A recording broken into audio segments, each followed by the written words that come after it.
Assalamualaikum warahmatullahi wabarakatuh. Kami dari Kursus Penghayatan Etika dan Peradaban SKP 3122, kumpulan kuliah 15, kumpulan 9 akan membincangkan tentang Forum SEL. Assalamualaikum dan salam sejahtera. Nama saya Muhammad Faris Daniel bin Rosli. Nombor metrik saya 213328. Seterusnya. Okey, nama saya Nurul Anisha Damia binti Muhammad Faizal dan nombor metrik saya 212635. Okey, Atirah. Okey, nama saya Nur Atirah binti Zulkifli. Nombor metrik saya 212461. Okey.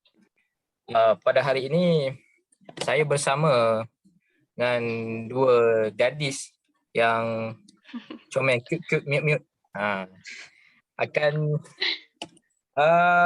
membincangkan tentang matlamat pembangunan mampan SDG yang telah diumumkan pada tahun 2015 oleh United Nations yang telah menetapkan 17 matlamat pembangunan mampan untuk dicapai oleh 193 negara pada tahun 2030. Dan salah satu indikatornya ialah tiada kemiskinan. Pada hari ini kami akan menekankan tentang tiada kemiskinan daripada 17 matlamat tersebut. Okey. Seterusnya saya akan menanyakan pendapat saudari Atirah bagi mendapatkan pandangan beliau tentang isu ini. Okey, dipersilakan. Okey, pada pandangan saya, antara faktor yang menyebabkan berlakunya kemiskinan ialah berlaku ketidakadilan sosial dalam kalangan masyarakat. Contohnya, harta benda cenderung untuk tertumpu kepada golongan yang kaya sahaja, manakala golongan yang miskin cenderung menjadi lebih miskin. Ini adalah kerana dalam pasaran bebas, komoditi itu dijual kepada mereka yang mampu menawarkan harga yang lebih tinggi. Prinsip ini menyebabkan faktor pengeluaran seperti tanah cenderung dimiliki oleh golongan terkaya sahaja. Kali ini kerana mereka mempunyai kuasa pembelian yang lebih tinggi. Pemilikan faktor pengeluaran ini akan menyebabkan orang kaya ini akan menjadi lebih kaya dan mereka akan membeli lebih banyak faktor pengeluaran di pasaran bebas. Proses ini akan berterusan sehingga golongan kaya ini memonopoli segala faktor pengeluaran dan menyebabkan orang lain dalam masyarakat miskin ditindas kerana tidak memiliki faktor pengeluaran. Jadi apa pendapat Mia? Saya setuju dengan pendapat Atirah. Memandangkan Malaysia sekarang menghadapi masalah pandemik COVID-19, masalah pengangguran di Malaysia juga turut meningkat. Betul? Betul. Okey, untuk membasmi kemiskinan, Malaysia juga menggariskan dalam rancangan Malaysia ke-11 dan dibuat pembaharuan ke dalam rancangan Malaysia ke-12, iaitu matlamatnya adalah untuk membasmi kemiskinan dan juga salah satu matlamat dalam RMK12 iaitu Malaysia menjelaskan bahawa purata pendapatan isi rumah dianggarkan sebanyak kira-kira RM10,000 sebulan pada tahun 2025. Okey, bagi menangani isu kemiskinan di Malaysia, antara inisiatif yang dilakukan oleh kerajaan Malaysia adalah penubuhan unit khusus pada peringkat persekutuan dan pejabat daerah. Hal ini akan menyebabkan unit ini akan bertanggungjawab menyelaras pangkalan data secara bersepadu serta semua program dan inisiatif yang dilakukan oleh kerajaan, sektor korporat dan SCO. Seterusnya, bantuan bersasar pemberian wang tunai dan perlindungan sosial Lepas tu aspek pendidikan, dalam aspek pendidikan dia mengutamakan lebih ramai murid yang dari kalangan B40 iaitu daripada keluarga yang berpendapatan rendah. Dia mengutamakan murid ini untuk kemasukan ke sekolah berprestasi tinggi dan pemberian beasiswa. Seterusnya iaitu aspek kesihatan. Berdasarkan aspek kesihatan, kerajaan menubuhkan akses kepada penjagaan kesihatan akan diperluas. Seterusnya, isu keluarga, isu kekurangan zat dan tumbesaran kanak-kanak yang dari kategori B40 ini akan ditangani oleh kerajaan. Okey, seterusnya apa pendapat Faris? Bagi pendapat saya pula, kalau kita dapat lihat pada matlamat 17 matlamat pembangunan mampan itu, United Nations letakkan indikator yang pertama ialah tiada kemiskinan. Menunjukkan di situ betapa pentingnya usaha United Nations untuk mengurangkan dan menghapuskan tiada kemiskinan di seluruh dunia. Betul. Ya. Dan United Nations juga ingin menamatkan kemiskinan dalam semua bentuk di mana-mana. Dan dalam mencapai matlamat ini, SOG ini melibatkan mencari penyelesaian kepada ancaman baharu yang ditimbulkan oleh perubahan iklim dan konflik. Dan kita tahu masalah miskin ini bukan saja di Malaysia tetapi berlaku di seluruh dunia. Betul. Dan terutama sekali di negara Afrika, Timur Tengah dan sebagainya, dan negara kita juga sendiri. Manusia tidak terkecuali daripada menerima kesan. Ya. Kalau kita dapat lihat negara-negara di Timur Tengah seperti di Syria, negara Afrika,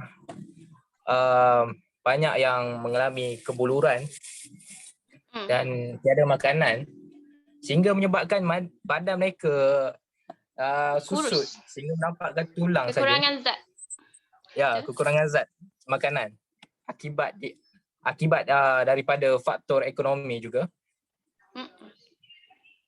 Jadi dapat lihat di sini masalah kemiskinan dan kebuluran masih banyak. Pendapatan garis kemiskinan PGK RM dalam kadar RM980 sebulan catatkan jumlah kemiskinan hanya 0.2% atau dalam angkanya 16,000 sekian. Isi rumah dicatatkan pada 2019 hampir sifar miskin berbanding lebih 30 juta rakyat di Malaysia. Tetapi senario ini pada tahun 2019 berbeza dengan senario kita pada ketika ini yang menghadapi COVID-19 dan ramai yang terkesan. Ya, betul. Dia memberikan impak kepada ekonomi global juga. Ya, ramai yang terkesan. Betul. Ramai yang terkesan dan banyak juga ekonomi, sektor yang mengalami yang menjejaskan seperti sektor pelancongan dan juga penerbangan disebabkan COVID-19 ini. Betul? Ya, betul. Dan tidak terlepas juga sektor ekonomi seperti perkilangan, perniagaan. Betul. Ya. Hal ini mewujudkan pengangguran. Ya, masyarakat betul. Kehilangan pekerjaan. Ya, betul. Ramai yang kehilangan pekerjaan Betul. Dan banyak kilang yang ditutup kerana mereka mengalami kerugian yang banyak. Dan ada setengah majikan yang memberhentikan pekerja-pekerja mereka kerana tidak mampu membayar gaji mereka. Betul. Kemudian senario yang kita dapat lihat pada ketika ini ialah kos sara hidup yang meningkat. Salah satu kos sara faktor hidup, kemiskinan di Malaysia. salah satu faktor kemiskinan di Malaysia. Hmm. Pada hari lalu kita tahu harga telur naik. Meningkat, betul? Banyak harga barangan makanan telah naik. Sayur, telur, barangan basah dan sebagainya. Kekurangan sumber dan pelbagai lagi. Ya. Dan ini Tira ada apa-apa pandangan tak? Saya nak Faris habiskan cakap, saya nak tambah sedikit. Okey, boleh. Sikit. Okay. Dan ini mengakibatkan memberi kesan kepada penduduk negara kita. Kos sara hidup yang meningkat. Ini biasanya kita tahu kos sara hidup yang tinggi terutama di bandar kerana gaji yang rendah, tapi kos sara hidup yang tinggi dan mereka mempunyai keluarga yang banyak menyebabkan pembelajaran mereka sebulan meningkat juga. Betul. Dan pada hari yang lalu saya ada mendengar berita bahawa PM kita Ismail Sabri ingin menetapkan gaji minimum 1,500 dan saya harap ia berlaku kerana gaji minimum 1,200 ini sudah lama diguna pakai dan saya rasa tak relevan pada masa ini. Betul. Dengan situasi semasa yang semakin kos sara hidup yang tinggi apa semua.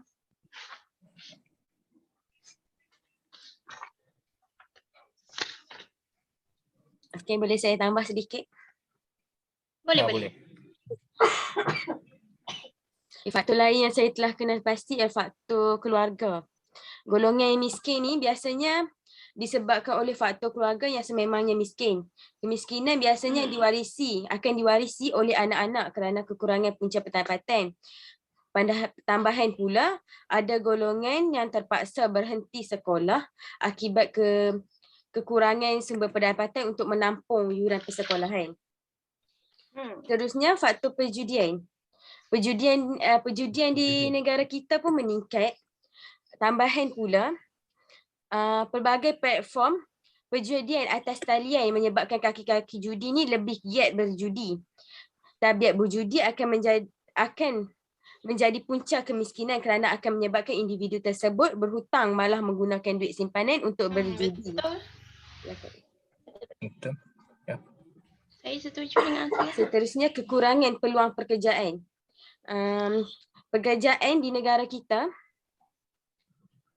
memerlukan pengalaman. Banyak graduan dari universiti awam maupun swasta yang menganggur akibat tiada peluang pekerjaan. Hal ini ekoran daripada pihak swasta terutamanya memerlukan pengalaman bekerja. Terusnya, bencana alam. Baru-baru ini negara kita digemparkan dengan bencana alam yang sangat teruk iaitu banjir kilat iaitu di Pahang dan Negeri Selangor, menyebabkan bilangan angka kemiskinan meningkat. Hal ini ekoran daripada banyak kerugian berlaku seperti kerosakan harta benda menyebabkan golongan B40 terutamanya yang banyak terkesan. Hal ini menyebabkan mereka terpaksa menggunakan wang simpanan mereka untuk memberi barang keperluan dan harta benda yang baharu. Langkah yang saya telah kenal pasti ialah setiap individu itu haruslah berusaha untuk membasmi kemiskinan dan sewajarnya keluar dari kepompong kemiskinan, terutamanya golongan muda haruslah berusaha untuk mencari pekerjaan tetap. Seterusnya, pembangunan ekonomi. Pembangunan ekonomi bermaksud penambahan barang dan perkhidmatan yang ditawarkan dalam pasaran di sesebuah negara. Pembangunan ekonomi merupakan cara yang paling berkesan untuk mengatasi masalah kemiskinan. Tetapi, ia harus disertai dengan pengagihan pendapatan yang adil dalam masyarakat. Bank Dunia dan Tabung Kewangan Antarabangsa mencadangkan pembangunan ekonomi sebagai faktor yang paling penting dalam mengatasi kemiskinan. Akhir sekali, langkah yang saya telah kenal pasti ialah pihak kerajaan maupun swasta haruslah menyediakan pelajaran kemahiran dengan lebih meluas, dengan memberi galakan yang lebih mendalam kepada golongan belia agar menceburi bidang kemahiran. Hal ini kerana peluang pekerjaan yang ditawarkan banyak memerlukan diploma atau ijazah kemahiran seperti kulinari, welding, aeroangkasa dan sebagainya. Itu sahaja daripada saya. Yang lain ada nak tambah? Okay. Saya setuju dengan semua yang awak berdua cakap ni. Berkait semua dengan faktor kemiskinan di Malaysia, iaitu pengangguran tadi kan. Pengangguran, cuaca di Malaysia yang tidak stabil, hujan, kemarau, apa semua, gaji minimum. Lepas harapan saya berharap dengan perancangan yang dibuat oleh Malaysia berdasarkan rancangan Malaysia ke-12. Saya berharap dengan perancangan 5 tahun ni Malaysia mampu bangkit dengan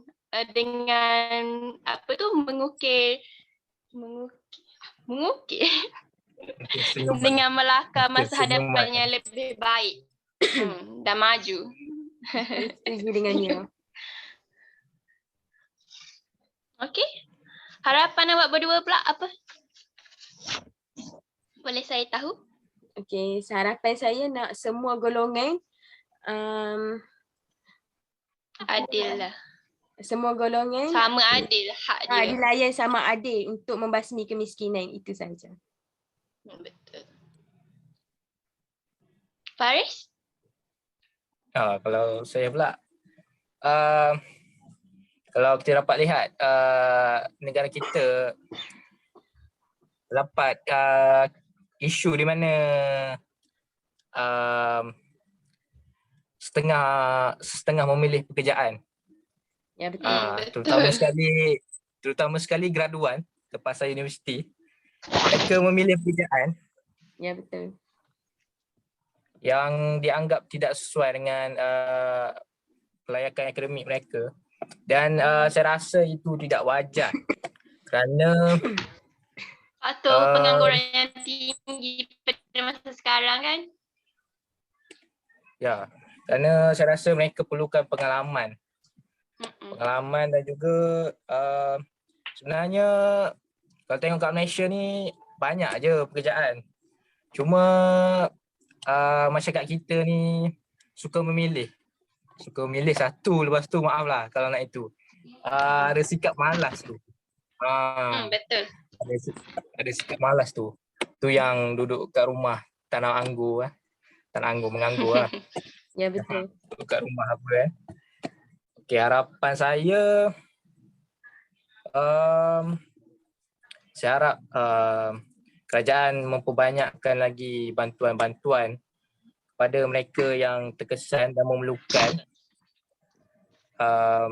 seperti golongan B40 lah kebanyakannya.